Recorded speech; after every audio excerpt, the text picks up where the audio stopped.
Adimali narcotic enforcement സംഘം ഉണക്ക കഞ്ചാവുമായി 3 പേരെ പിടികൂടി. 4.5 കിലോയോളം ഉണക്ക കഞ്ചാവും നാർക്കോട്ടിക് സംഘം കണ്ടെത്തി. ഉടുമ്പൻചോല ആടുകിടന്താനിൽ നിന്നുമാണ് അടിമാലി നാർക്കോട്ടിക് എൻഫോഴ്സ്മെന്റ് സംഘം കഞ്ചാവ് പിടിച്ചെടുത്തത്. സംഭവത്തിൽ 3 പേർ പിടിയിലായി. ചതുരംഗപ്പാറ സ്വദേശി കാർത്തിക്, തമിഴ്നാട് സ്വദേശികളായ നിതീഷ് കുമാർ, ഗോകുൽ പാണ്ഡി, സുരേഷ് എന്നിവരെയാണ് നാർക്കോട്ടിക് സംഘം കസ്റ്റഡിയിൽ എടുത്തത്. 4.5 കിലോയോളം ഉണക്ക കഞ്ചാവും നാർക്കോട്ടിക് എൻഫോഴ്സ്മെന്റ് സംഘം പിടിച്ചെടുത്തു.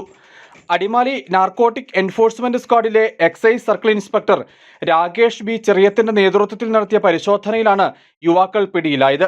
തമിഴ്നാട് അതിർത്തിയോട് ചേർന്ന് കിടക്കുന്ന ഭാഗത്തെ കാട്ടുവഴികളിലൂടെ രഹസ്യമായി കടത്തിക്കൊണ്ടുവന്നതാണ് കഞ്ചാവെന്ന് പ്രതികൾ മൊഴി നൽകിയതായി എക്സൈസ് ഉദ്യോഗസ്ഥർ പറഞ്ഞു. തമിഴ്നാട് സ്വദേശികളായ പ്രതികൾ വാഹന മോഷണ കേസുകളിലടക്കം ഉൾപ്പെട്ടിട്ടുള്ളവരാണ്. ഇവരെപ്പറ്റി ലഭിച്ച രഹസ്യ വിവരത്തിന്റെ അടിസ്ഥാനത്തിൽ നടത്തിയ നിരീക്ഷണത്തിലാണ് പ്രതികൾ വലയിലായത്. News bureau, Adimali. ഇനി ലോ പ്രൈസിൽ ഹൈ റേഞ്ച് ഓണം. ഏറ്റവും പുതിയ കളക്ഷൻസ് ഏറ്റവും കുറഞ്ഞ വിലയിൽ. High range home appliances.